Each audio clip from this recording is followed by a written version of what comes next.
la cultura universal. 8:30. Radio Universidad, 89.5 FM.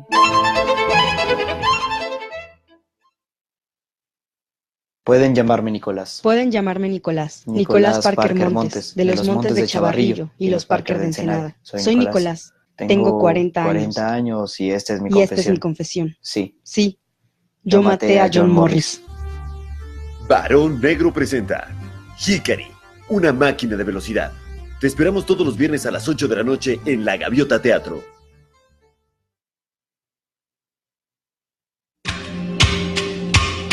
Ecos de la Antigüedad. El aprendizaje del hombre en su recorrido por la historia a través del tiempo. Análisis, reflexiones, leyendas, tradiciones y mitos desde una óptica diferente. Una producción de Raúl Rodríguez Lucio para Radio Universidad.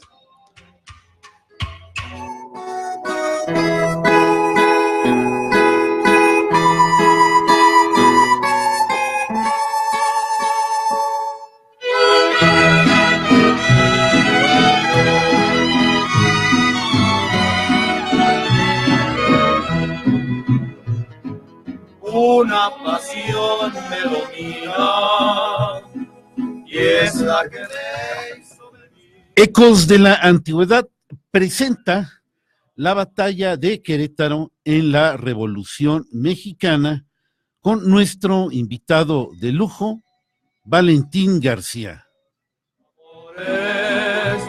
Un mal me van a seguir, no le hace que sea el diablo, yo también.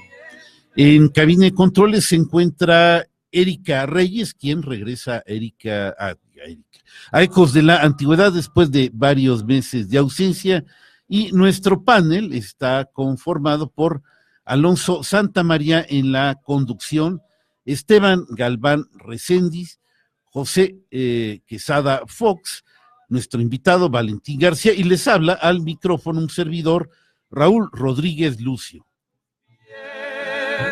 Si me han de matar mañana, que me maten de una vez.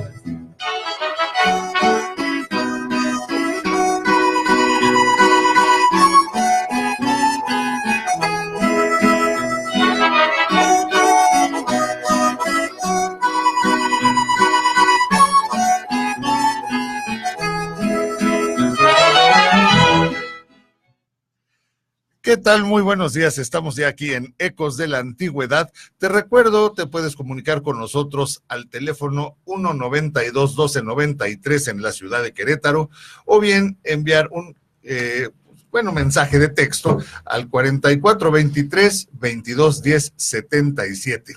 Y bien, pues estamos aquí, seguimos hablando de la Revolución Mexicana. Ya vemos que es un tema pues casi inagotable, ¿no? Y esta serie se ha puesto muy, muy interesante con los comentarios de José Quesada, de Esteban Galván, y ahora tenemos también a Valentín aquí en la cabina. Los comentarios de Raúl, pero nunca le gusta que ande yo diciendo las cosas buenas que hace, entonces por eso a veces lo dejo medio de ladito, porque luego me regaña el productor, ¿no?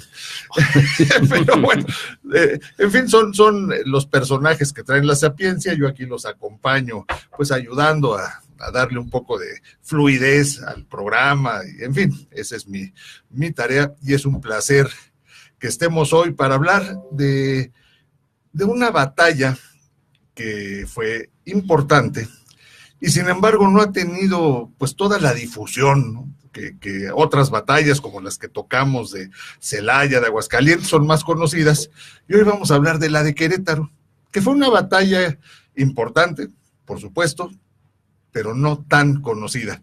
Es un gusto que esté Erika de regreso con nosotros también, ya se le extrañaba, nuestra chica superpoderosa y la guillotina más rápida del oeste, ya está con nosotros, es un placer. Bienvenida, Erika, y mil gracias por tu apoyo de siempre. Y bien, pues vamos a dar inicio al programa con este tema. Vamos a pedirle a Valentín que nos ubique en contexto, y de ahí ya que siga rebotando la bolita de la información.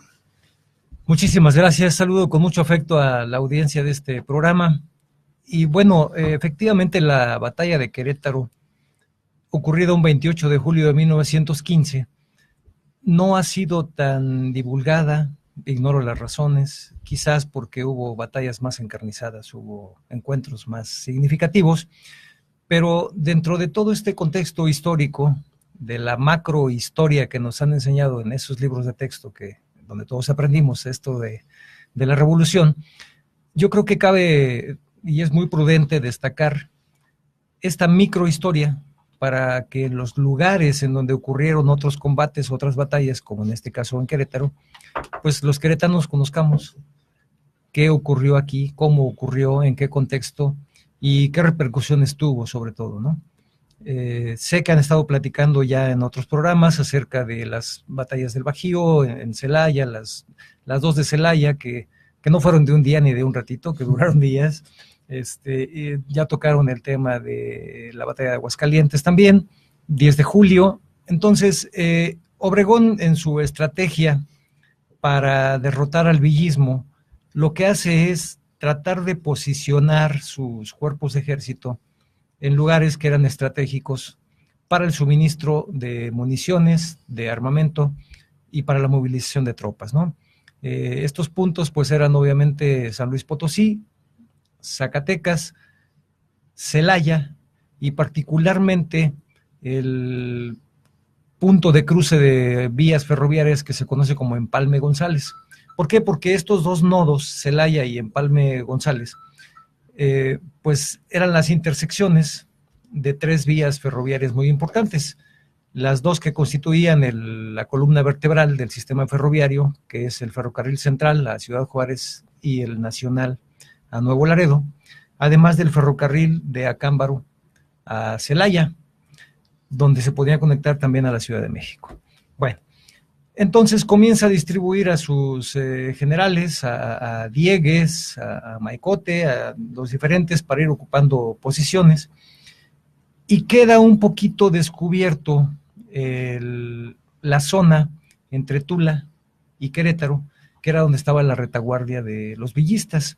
Justamente Rodolfo Fierro, Roque González Garza, Canuto Reyes, que eran, digamos que los tres personajes importantes que en este conflicto entre dos facciones que antes había combatido del mismo lado y ahora estaban enfrentadas, pues estaban dirimiendo sus diferencias, ¿no?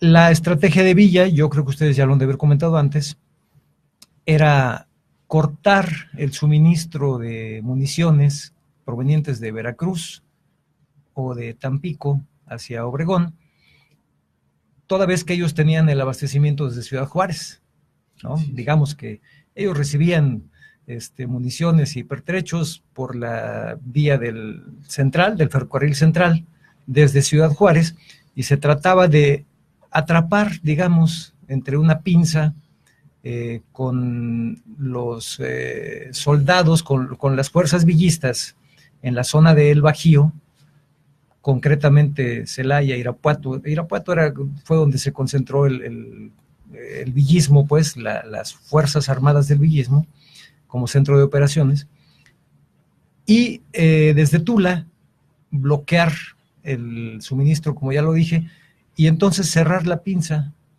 en alguna zona del Bajío para aniquilar a Obregón. Pero pues no contaban con la astucia de Obregón, que hay que decirlo, sin haber cursado una carrera militar, fue un excelente estratega y tuvo siempre la inteligencia, la claridad para acomodar a sus tropas y tener la ventaja en todo momento, ¿no? Entonces, esta batalla, volviendo al tema que nos ocupa, del 28 de julio de 1915, curiosamente un año después del arribo de los constitucionalistas y justamente de que se significó un combate, ese sí un combate nada más, en las inmediaciones de la estación del Ferrocarril Nacional en Querétaro, cuando los federales abandonan la plaza, regresan, la defienden, son derrotados y y es el último, hasta donde tengo yo registrado, el último enfrentamiento entre carrancistas y federales antes de llegar a la Ciudad de México. Después ya no hubo ningún combate. Bien, perdona que te interrumpa, Valentín. Sí, maestro Esteban. ¿Por qué no ubicas a nuestros radioescuchas dónde quedaba la terminal del Nacional y dónde la del Central? Por supuesto, sí, muy prudente. En aquellos tiempos, recordemos que Querétaro era un importante centro ferroviario y la estación más antigua estaba en la parte sur poniente de la Alameda. Entiéndase hoy día la avenida Constituyentes, sí, que era la vía del ferrocarril central, que cruzaba de la Cañada hacia el río, por Calesa, cruzaba el río, cruzaba la zona donde hoy está Plaza de las Américas y daba la vuelta sobre lo que hoy conocemos como Avenida Constituyentes y que en realidad era la vía del ferrocarril central para llegar a la Alameda. La estación de pasajeros estaba exactamente entre una ferretera y una gasolinera que están ahí, y la estación de carga estaba un poco más adelante hacia la zona de Casablanca. Así es. Antes de que sigas, José Roura nos manda saludos. Gracias. Joaquín, perdón. Claro, saludos, sí, Joaquín, ¿cómo estás? Muy buen día. Roura, perdón. José Samesa y Héctor Valdés ya están aquí presentes. Gracias por los saludos. Y bueno, la estación del Ferrocarril Nacional que comunicaba a Nuevo Laredo, pues es la que todavía sigue en pie de todas estas que tuvimos. En la otra banda, justamente en la calle que hoy se llama Héroe de Nacosari y que antes se llamó Porfirio Díaz, sí, en la otra banda, ¿no? Vámonos al 14, estábamos en este tema cuando llegan los carrancistas. Maestro José, ¿quería decir algo? Sí, mira, nada más digo, siguiendo un poco esta introducción, recordar que ese intento que hubo de cortar la retaguardia de Obregón era esa columna de Canuto Reyes y Fierro, que había tomado, había avanzado destruyendo la vía, en días previos, llegando hasta Tula, que había derrotado allá al ejército constitucionalista, habían tomado Pachuca, y ya por la recuperación que venía haciendo Pablo González de la Ciudad de México, sí, se retira, y es donde retirándose hacia Querétaro, Obregón lo va a ir a combatir ahí.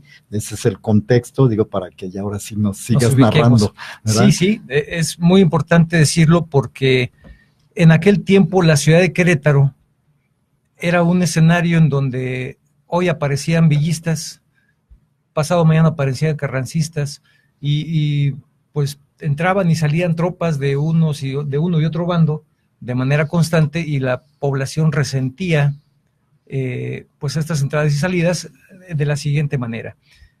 A los villistas regularmente se habla muy bien de ellos, porque no hacían saqueos, porque permitían que se oficiaran misas, porque no saquearon los templos católicos, mientras que del lado carrancista fue al revés.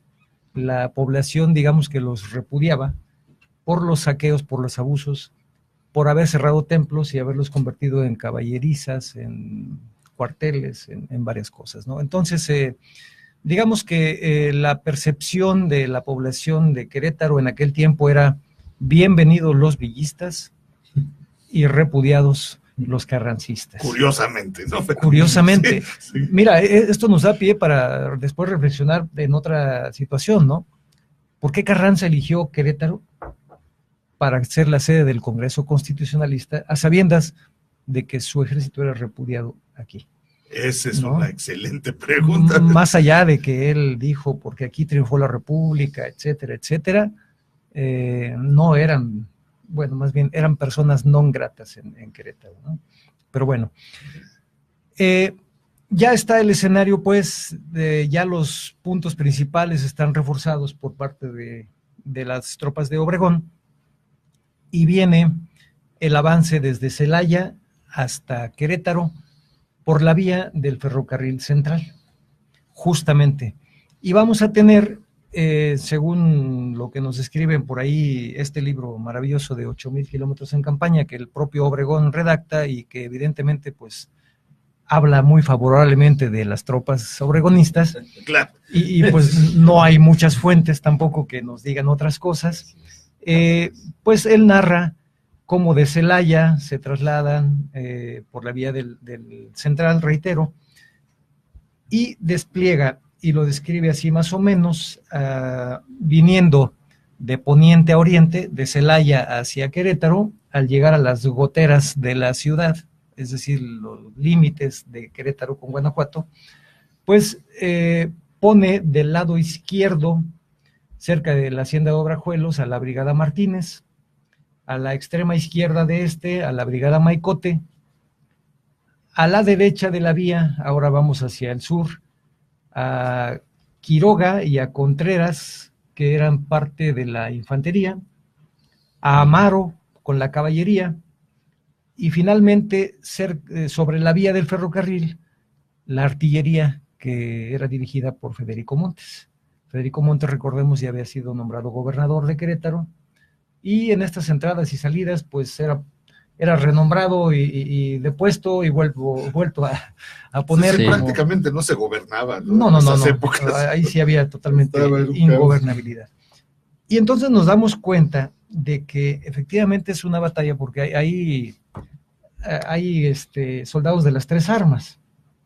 Hay infantería, hay caballería, hay artillería. Entonces, no fue una escaramuza, simplemente fue una batalla en forma que duró algunas horas, y narran el propio Obregón cómo la infantería villista comienza a debilitarse y huyen hacia la estación del Ferrocarril Nacional. Ahí estaban los trenes villistas y empiezan a abordar trenes y a emprender la retirada hacia la zona donde ellos se sentían cómodos, que era Pachuca, que era Tula, pero no pueden despachar todos los trenes, y los que no alcanzan a ser despachados, Fierro ordena que sean quemados antes de que caigan en manos del repudiado Obregón, ¿no? Mientras que la caballería toma las faldas del Cimatario y huye rumbo al Colorado. Hasta ahí, pues, vemos que la retaguardia que estaba, y que según las fuentes por ahí hablan de entre 5 y 8,000 hombres villistas, pues son dispersados, salen en franca huida y cada quien para donde pueda, ¿no? Al seguir hacia el Colorado, pues ya la caballería ya no va siguiendo el rumbo de la infantería que va a bordo de los trenes, y la intención de Fierro y de Roque González Garza y de Reyes era dar la vuelta hacia Cámbaro para poder tomar trenes y subir al norte para juntarse, digamos, con las tropas de Villa, ¿no? O sea, había que salir por la puerta de atrás, por llamarle así. No había de otra, la verdad. No, sí, porque ya los tenían encima y mejor sí, se metieron por la cocina, como quien dice. Es correcto. Y por ahí se salen. Y Obregón astutamente lo que hace es, para no cansar a su tropa, se regresa en tren a Querétaro, da instrucciones a Diegues de que salga por el rumbo de Guanajuato y los vaya esperando para que cuando ellos traten de llegar a aquellos rumbos, pues ya les den la bienvenida, ¿no? Es decir, acortarles el camino en lugar de tratar de alcanzarlos. Exactamente. Sí. Un segundo, a ver, saludos a Héctor Valdés desde la Ciudad de México, quien nos está viendo, y a José Antonio Mendoza Pesquera también. Sí. Saludos a Toño Mendoza. Muchas gracias, saludos. Compañero de generación de Esteban Galván. Héctor Valdés, esposo de una prima hermana allá en México, bueno, que ya están aquí con nosotros. Adelante. Excelente, muchas gracias. Bueno, si me permites, Valentín, por favor, maestro, sí, para ubicar más esta batalla que se da aquí en las cercanías de Querétaro, es casi a un lado de una comunidad que se llama Obrajuelo, que se encuentra a 4,5 kilómetros del centro de la ciudad de Querétaro. Es correcto. ahí es donde se da esta división este enfrentamiento entre los dos ejércitos, y como bien mencionas, pues es una batalla que pues no se da en unos pocos minutos, sino tarda un buen rato. Por ahí Valentín Frías comenta en sus memorias que alrededor de las 3 de la tarde llegan ya en desbandada los villistas a tomar los ferrocarriles o el ferrocarril para huir de Querétaro, porque ya tienen perdido todo esto. Ya Obregón avanza bastante fuerte. La batalla, digamos, la parte más dura la lleva la artillería constitucionalista, que desbarata a los villistas y algunos zapatistas que estaban también aquí en Querétaro.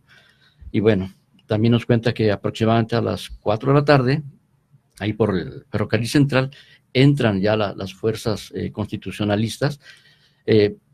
Todavía en la Alameda se da un buen enfrentamiento que, pues, digamos, dura hasta un poquito entrada la noche, que es cuando ya los últimos villistas, como bien mencionaste, Valentín, salen corriendo por el rumbo de la Cruz, y de ahí pues brincar al Cerro del Paté, Hércules, La Cañada, y pues a salvar la vida, porque ya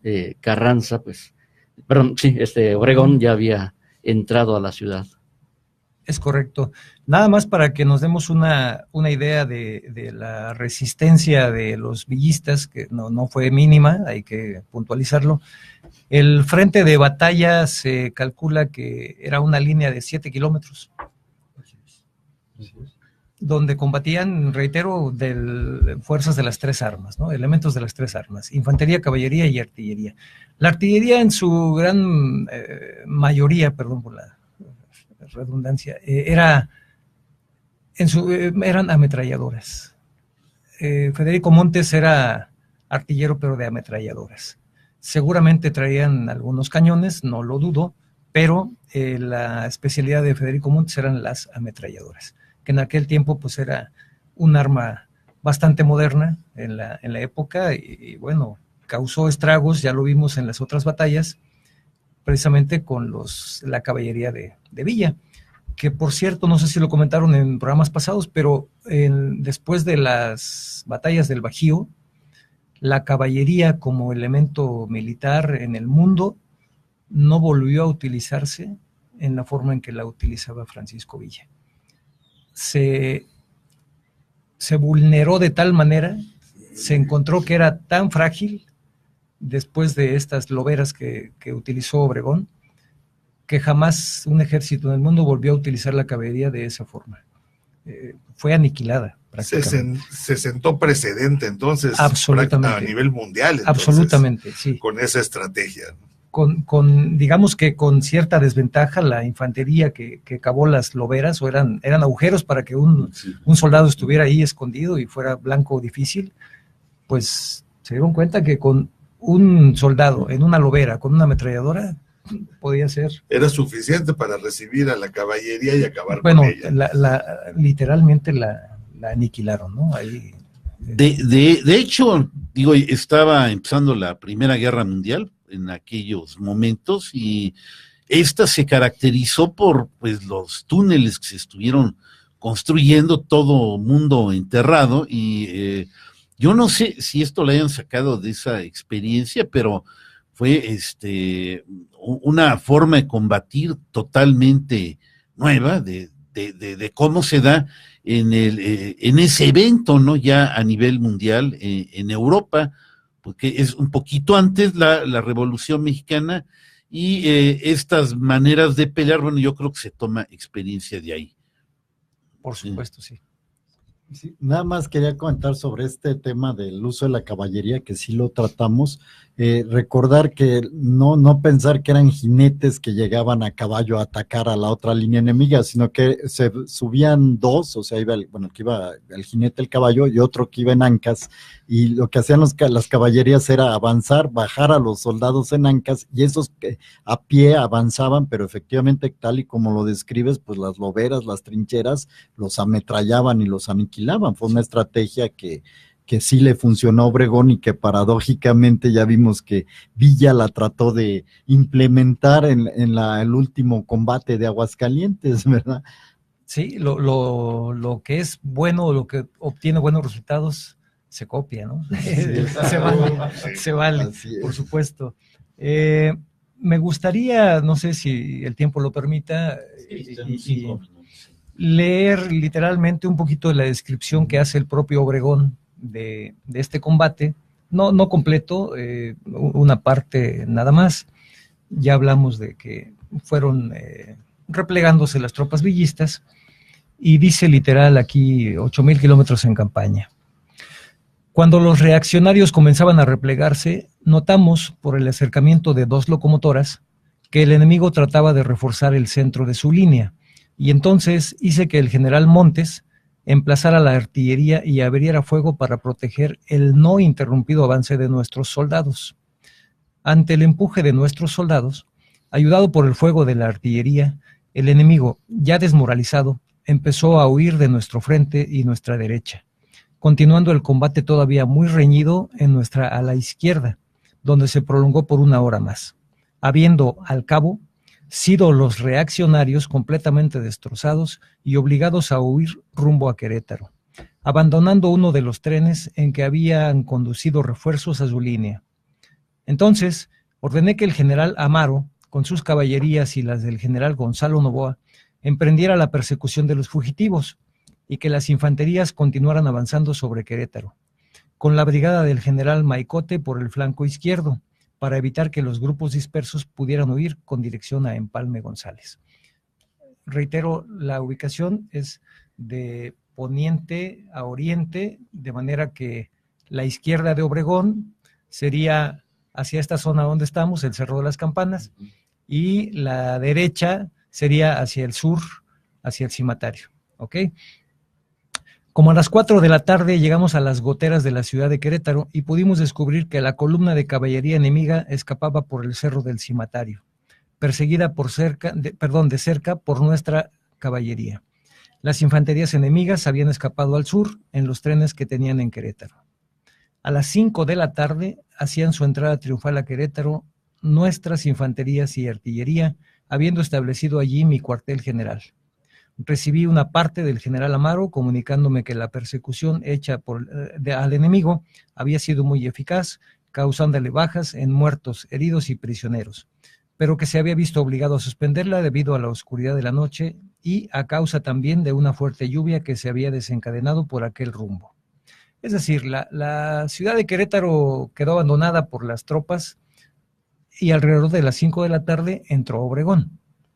Pero todavía la persecución de los soldados villistas continuó hasta entrada la noche y se suspendió por este aguacero, ¿no?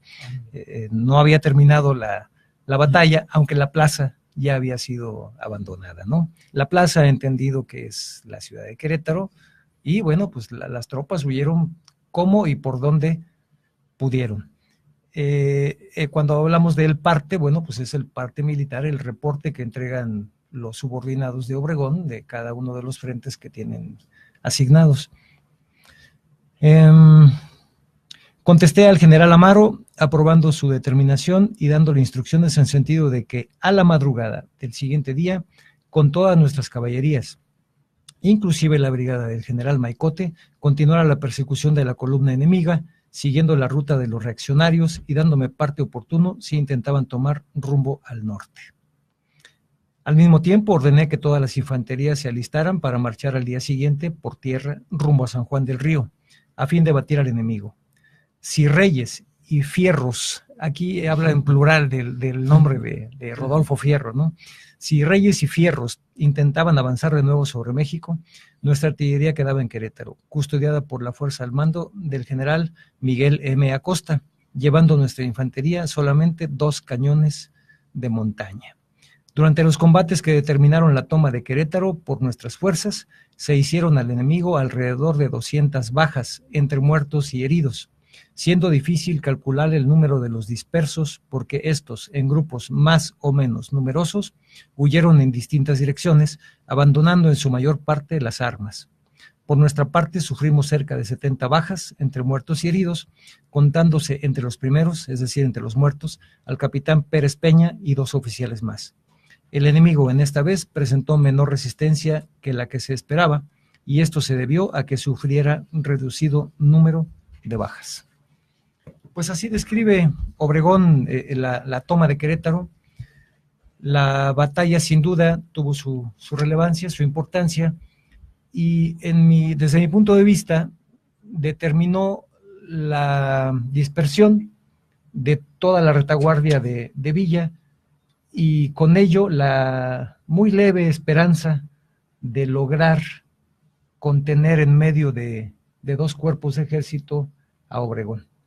Con esto Obregón abre la vía de comunicación hacia la Ciudad de México, donde ya estaba Pablo González, y entonces el ejército carrancista, aquí ya hablo de carrancista porque ya son facciones, villismo, carrancismo, pues se unifica, hay vías de comunicación directa ya, para que las tropas avancen vía libre, sin temor a sabotajes, sin temor a ser atacados en este tramo tan importante de la Ciudad de México hacia la zona del Bajío y obviamente hacia el norte, donde ya San Luis, Zacatecas y otras ciudades importantes estaban bajo el dominio de las tropas carrancistas. Ok, bien, pues acabamos de escuchar ahora sí que la línea narrativa de esta batalla y estamos observando su importancia. Fue romper el último, digamos, la última bardita que podía interrumpir el libre flujo tanto de las tropas como de sus suministros, ¿no? Si lo entendí bien.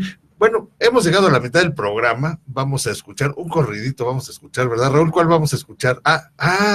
Sí es cierto, ya está Erika aquí, ya nosotros ya no decimos nada de la música, ya Erika es la que manda. Perfecto, vamos a escuchar entonces la identificación de la estación, algo de música y volvemos al comentario sobre esta interesantísima narrativa. Radio Universidad 89.5 FM, transmitiendo para ti las 24 horas del día desde el histórico Cerro de las Campanas, Querétaro. Radio Universidad. La cultura universal.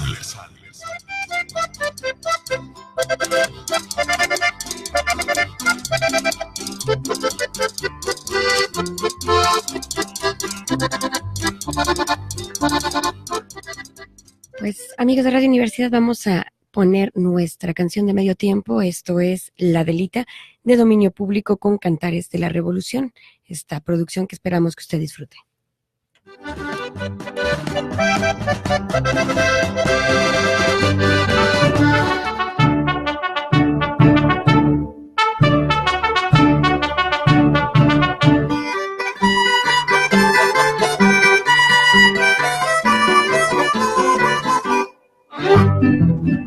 En lo alto de una abrupta serranía, acampado se encontraba un regimiento y una moza que valiente lo seguía, locamente enamorada del sargento. Popular entre la tropa era Delita, la mujer que el sargento idolatraba, porque a más de ser valiente era bonita, que hasta el mismo coronel la respetaba. Y se oía que decía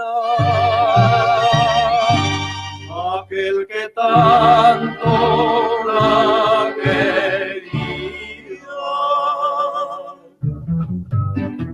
que si Adelita se fuera con otro, la seguiría por tierra y por mar, si por mar en un buque de guerra, si por tierra en un tren militar.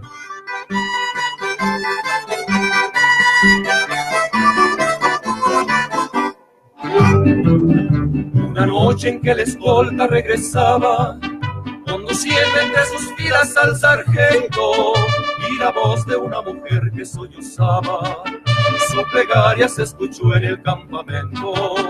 Al oírla el sargento, temeroso de perder para siempre a su adorada, ocultando su emoción bajo el embozo, a su amada le cantó de esta manera, y se oía que decía aquel que tanto la quería, que si Adelita quisiera ser mi novia, que si Adelita fuera mi mujer, le compraría un vestido de seda para llevarla a bailar al cuartel.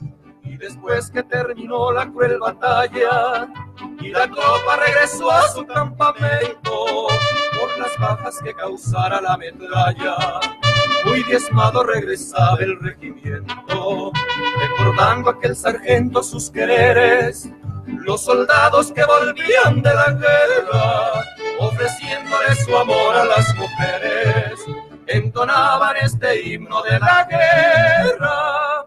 Y si acaso yo muero en campaña y mi cadáver lo van a sepultar, Adelita, por Dios te lo ruego, que con tus ojos me vayas a llorar.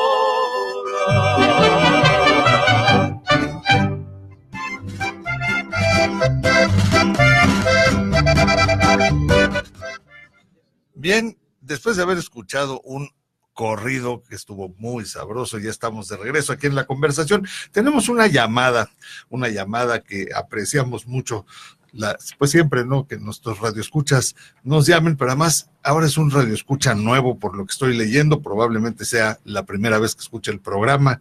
Es Jesús Barajas Sandoval. Nos dice lo siguiente, dice: buen día, soy originario de Ocotlán, Jalisco. Estoy de visita ahora en Querétaro. Comenta él, sé sobre historia y he realizado algunos libros al respecto. Es muy interesante su programa. Muchas gracias, don Jesús Barajas. Además me dice Valentín, que lo conoce, que usted es pintor, ¿verdad? ¿Qué tal, maestro Jesús? Muy buenos días. Soy Valentín García del Jardín Queretano de los Artistas, los que estamos ahí en el Jardín Guerrero exponiendo. Digo estamos, aunque yo lo hago nada más moralmente, porque ya no voy con obra. Sí, conozco al maestro Jesús, gente de mucho respeto, gente que conoce de historia y de arte, porque también es un magnífico pintor. Le saludo con mucho respeto, maestro, muy buen día. También saludos a Gerardo Aguilar, que puso unas caritas de estar encantado de oír el programa. Ah, muy bien, muchas gracias. Hoy tenemos esta otra llamada que acaba de llegar de Mirna Escobar, que nos escucha desde Tejeda. Soy originaria de Ciudad Obregón y me encantan estos temas. Una felicitación a su programa, excelente panel. Pues muchísimas gracias. Es paisana mía, yo nací en Ciudad Obregón. ¿Tú eres de Obregón? Sí, aunque no, antes del año me llevaron a la Ciudad de México, pero nací en Ciudad Obregón. Naciste en Obregón. Es mi paisana, sí. Y Gerardo Aguilar es aquel amigo que nos hizo favor de tomar las fotos cuando estuvimos allá en la estación del ferrocarril y que estaban ustedes en el escenario. Gracias, Gerardo, es también conocido, ¿no? Ah, qué bien, ¿no? Pues es que ya la comunidad de Ecos de la Antigüedad cada vez, pues aparte de que va creciendo, tenemos radioescuchas tan fieles que ahora se sientan a platicar aquí con nosotros, como José Quesada Fox, que ha sido radioescucha. ¿Cuánto tiempo has escuchado el programa, José? Yo creo que desde que empezó Raúl, no me acuerdo, pero yo a Raúl lo he seguido desde hace 1000 años. Sí, y ahora ya pasó a formar parte del equipo nuestro querido José Quesada Fox. Bien, pues vamos a continuar entonces, ya digamos, hicimos la narrativa de cómo fue la batalla, recordando la importancia de esta batalla, pues es que abre ya definitivamente el flujo para los ejércitos de Obregón y Carranza.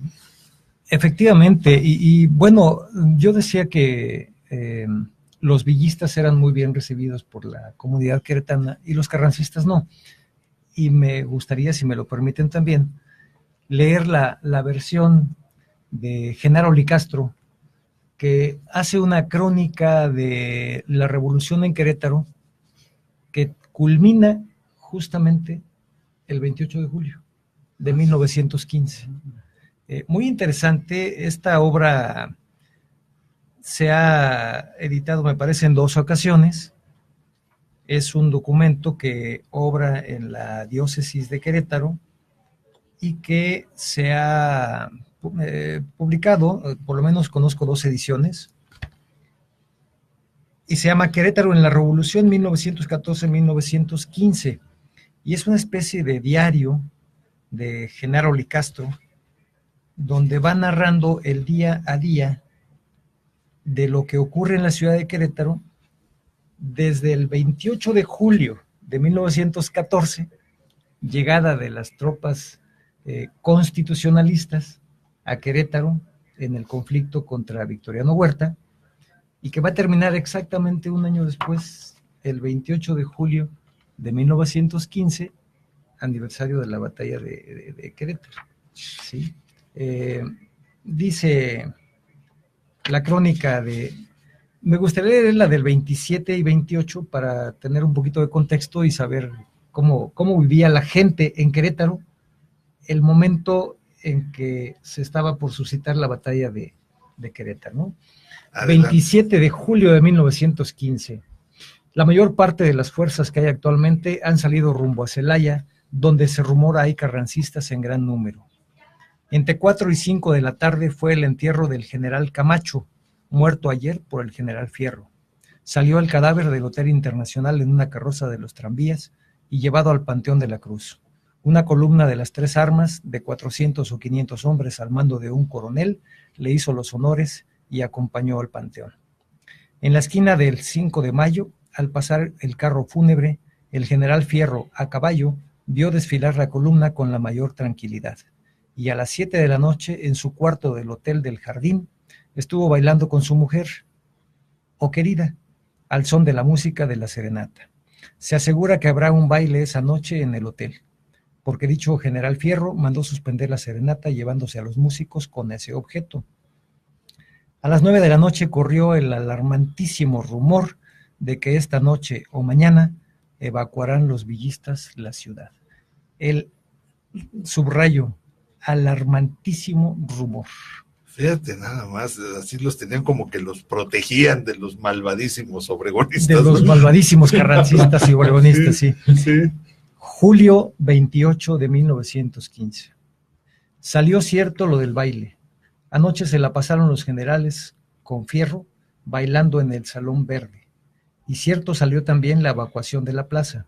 Desde las primeras horas se vio que todas las fuerzas salían con rumbo a Celaya, y desde luego entró un verdadero pánico, pues aseguraba, como sucedió, que de un momento a otro entrarán los carrancistas. Más aumentó la alarma porque las primeras tropas que habían salido a la madrugada estaban regresando por haber sido rechazados en Apaseo. Todo fue confusión y alarma. Los furgones que había en la Estación Nacional y que no pudieron salir fueron quemados por orden de Fierro. A las 3:15 para las 5 de la tarde, subrayo, estoy leyendo bien, a las 3:15 para las 5 de la tarde, o sea, a las 4:15, se comenzaron a oír los tiros por la garita de Celaya, cuando aún no acababan de salir los villistas. Con la velocidad del rayo se extendió la balacera por toda la ciudad, y como los que entraron primero fueron indios yaquis, era una gritería en la ciudad horrorosa. Cerca de las 5:30 se oyó un repique en algunos templos y cesó la balacera. No sé qué número de muertos habrá habido, pero mañana lo sabré, pues hoy no fue posible salir. Los villistas se han ido a los cerros inmediatos, principalmente al cimatario. En esta forma escaparon. La infantería salió por la cañada. Bueno, yo dije que había terminado el día 28 el diario, perdónenme, no, termina el 5 de agosto. El último párrafo me gustaría leerlo, porque una vez que entran los obregonistas, reinstalan a Federico Montes como gobernador, y a decir de Genaro Licastro, vienen las venganzas de Federico Montes, y comienza a tomar represalias en contra de la ciudadanía, de ciertos personajes, y dice, agosto 2 de 1915, siguen las venganzas de Montes, ahora ha sido con todas las placeras que ovacionaron al gobernador Gustavo Bravo, y ha mandado desocupar el mercado Escobedo, cerrándolo y mandando sacar los útiles de los puestos. Estamos sin tener quien venda los artículos más necesarios. Para el interior han salido en un tren militar las familias de Guerrero y Puente, los cual ha causado verdadera consternación. Agosto 5 de 1915. A tal grado de venganzas ha llegado el gobernador general Montes, que he sabido el cateo de alguna de algunas casas y temeroso de que suceda con la mía, doy término a estos apuntes muy a mi pesar. Más tarde, si las cosas cambian, los continuaré. No los continúo.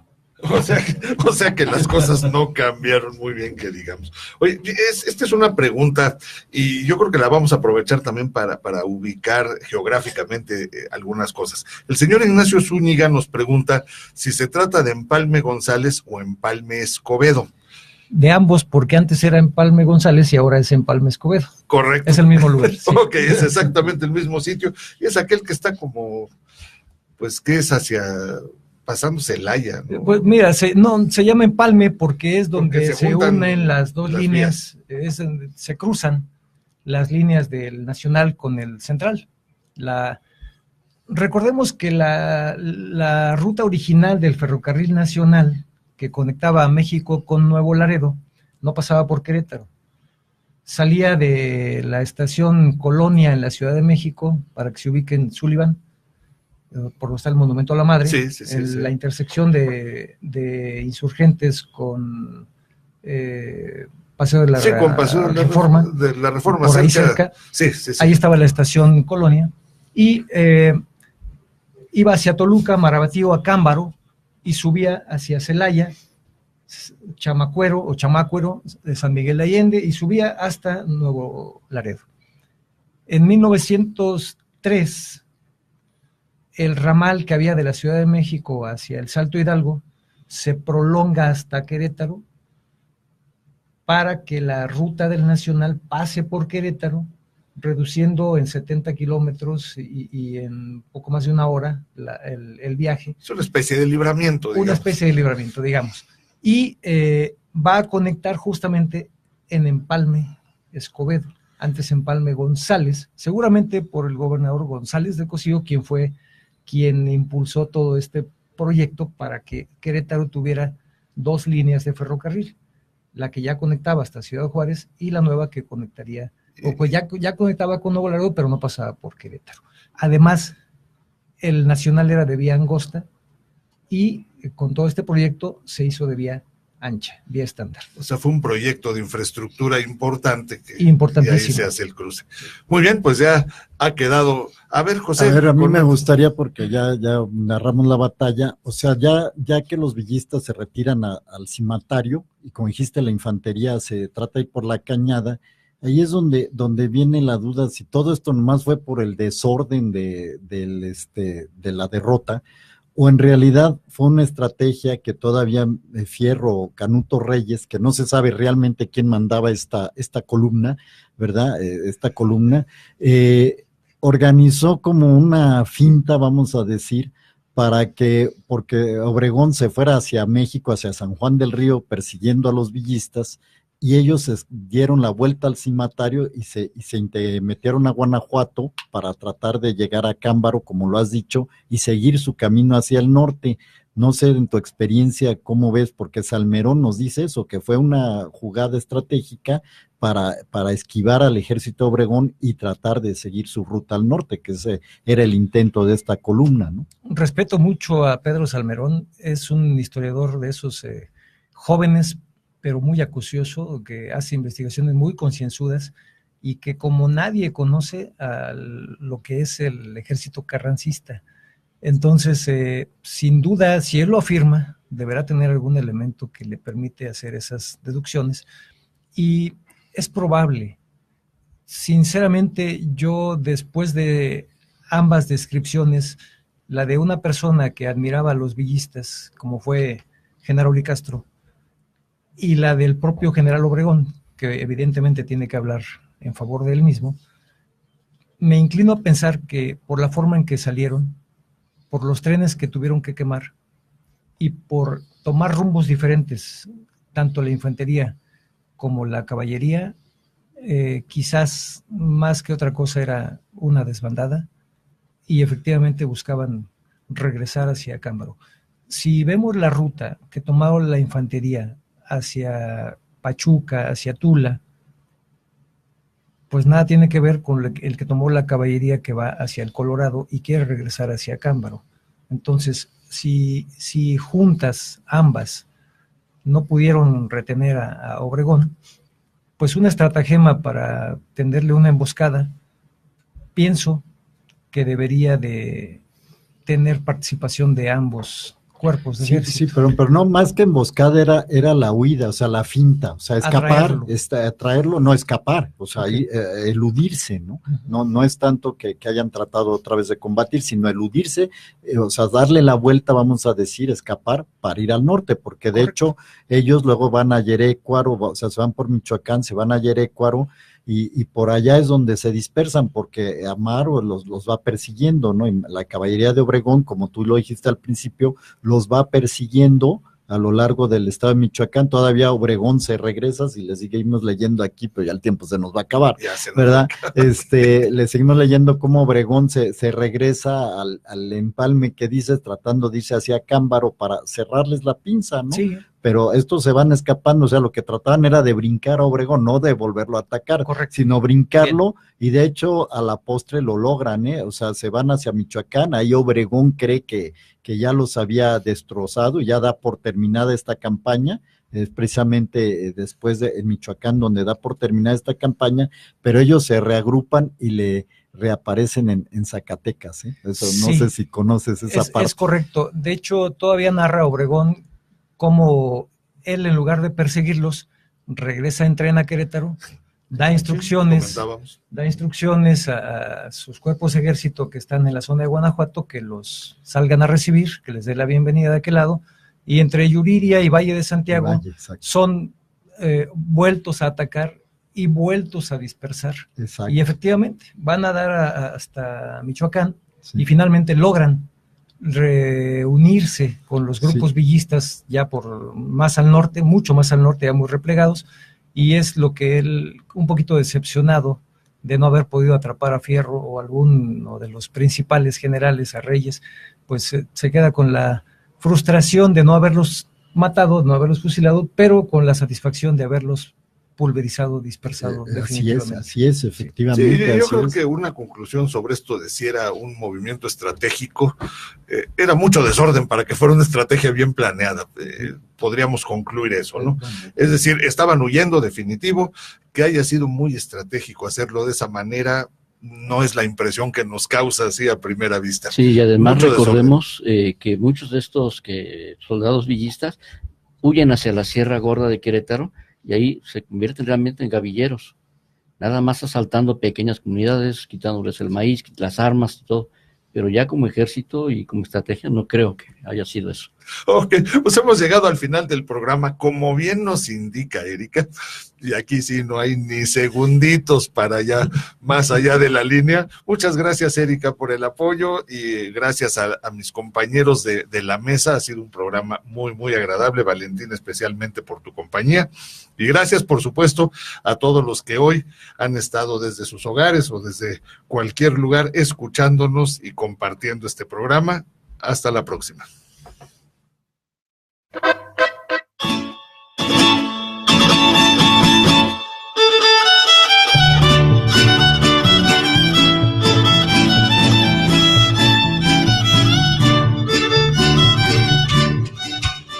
Ecos de la antigüedad. El aprendizaje del hombre en su recorrido por la historia a través del tiempo. Análisis, reflexiones, leyendas, tradiciones y mitos desde una óptica diferente. Una producción de Raúl Rodríguez Lucio para Radio Universidad. Radio Universidad 89.5 FM, transmitiendo para ti las 24